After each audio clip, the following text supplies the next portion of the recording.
अरे बच्चों माशाल्लाह मीम साकिन के कवाइद का यानी सबक नंबर 15 का पहला पार्ट हम पढ़ चुके थे। आज हम दूसरा पार्ट पढ़ेंगे जो यूट्यूब चैनल पर डाला जाएगा। और अल्हम्दुलिल्लाह आप लोग अच्छी तरह से जानते हैं कि अब 8 फरवरी को हमारा होना है एग्ज़ाम। क्या होना है? तो हमें मजबूती के साथ पढ़ना है और अव्वल नंबर लाना है। लाएंगे इंशाअल्लाह? करेंगे पूरी कोशिश इंशाअल्लाह। जो जैसी मेहनत करेगा उसे वैसा नंबर हासिल होंगे और वैसा इनाम उसे मिलेगा। चले मैं सवाल करता हूँ, आपको जवाब देना है। मीम साकिन के कवाइद का दूसरा पार्ट पढ़ रहे हैं हम। बताओ इख्फा का मतलब क्या होगा, ये भी बताना है।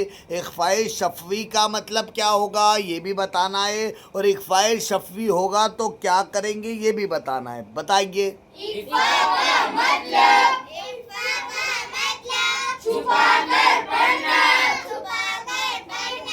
और मीम हुरूफे शफविया है।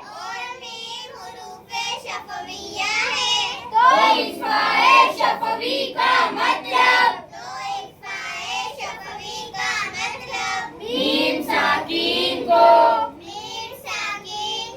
छुपाकर गुन्ना करके पढ़ना। हाँ पढ़ेंगे, पढ़ना एक ही बात है माशाल्लाह। ठीक है, अच्छा बताओ अब इख्फाए शफवी होगा तो वो कब होगा?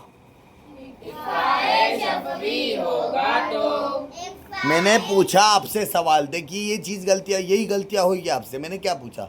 इख्फाए शफवी होगा तो कब होगा, ये पूछा मैं। मीम साकिन के बाद हर्फ बा आ जाए तो मीम साकिन में इख्फाए शफवी होगा।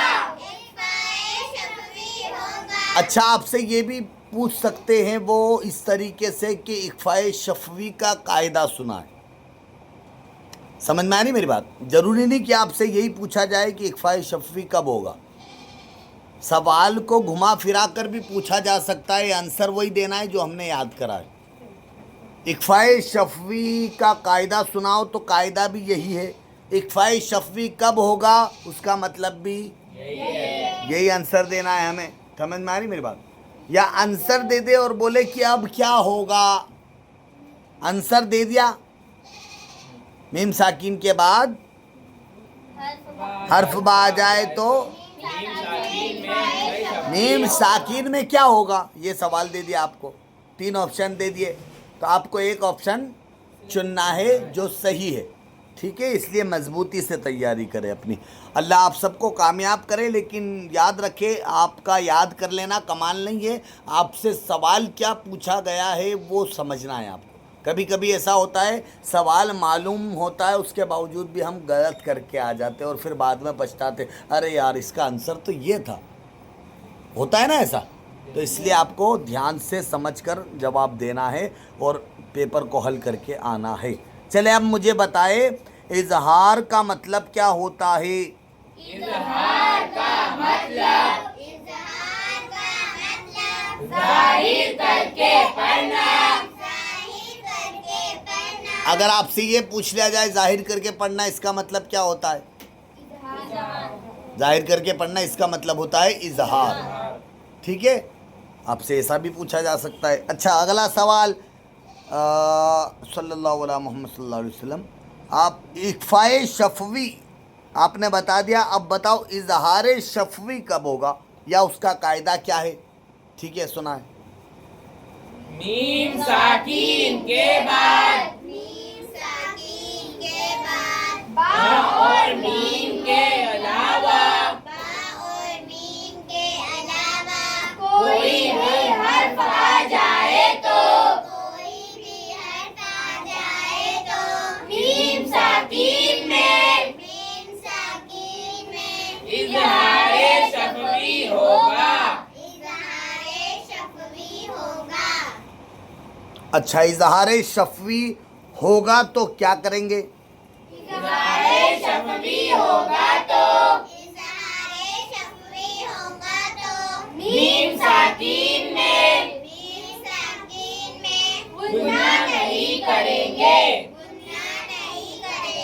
माशाल्लाह, जवाब बिल्कुल दुरुस्त दिया आपने। मैंने आपसे आधा सवाल किया और दूसरा सवाल कर लिया। जवाब आपने बेहतर दिया माशाल्लाह। जो पूछा था वही।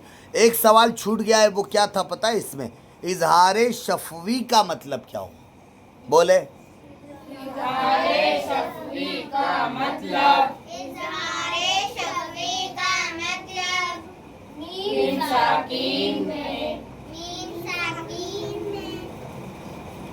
इजहार शफवी का मतलब मीम साकिन को जाहिर करके पढ़ना, यानी गुनाह नहीं करेंगे। ये था या नहीं? है ना? तो अब आपसे ये सवाल भी हो सकता है।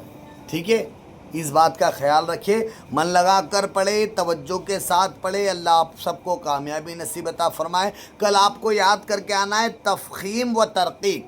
तफ़ख़ीम व तरकीब। उम्मीद करता हूँ नाज़रीन आप भी यूट्यूब से हमारे जुड़े होंगे, और आपसे गुजारिश है कि आप लोग भी मन लगा कर तवज्जो के साथ में सबक को पढ़े। आपसे किसी तरह से भी सवाल किया जा सकता है, आप थोड़ी तवज्जो के साथ सवाल को समझकर उसका जवाब देना। आपको जो भी पूछा जाएगा इसी किताब में से पूछा जाएगा, लेकिन घुमा फिरा कर आपसे सवालात हो सकते हैं, जो कि सही है, कोई मसला नहीं है। ठीक है ना? बस ये है कि आपसे घुमा फिरा कर पूछा। ठीक है ना? गिलास के अंदर क्या है? पानी। पानी किस में है? गिलास में। बात एक ही है, सवाल घुमा फिरा कर हो सकता है। ठीक है, जवाब आपको बेहतर देना है। ठीक है। अस्सलामु अलैकुम व रहमतुल्लाह। तमाम बच्चे बैठ जाए सुकून के साथ, अगले दिन की तैयारी करके आना इंशाअल्लाह। बोले इंशाअल्लाह।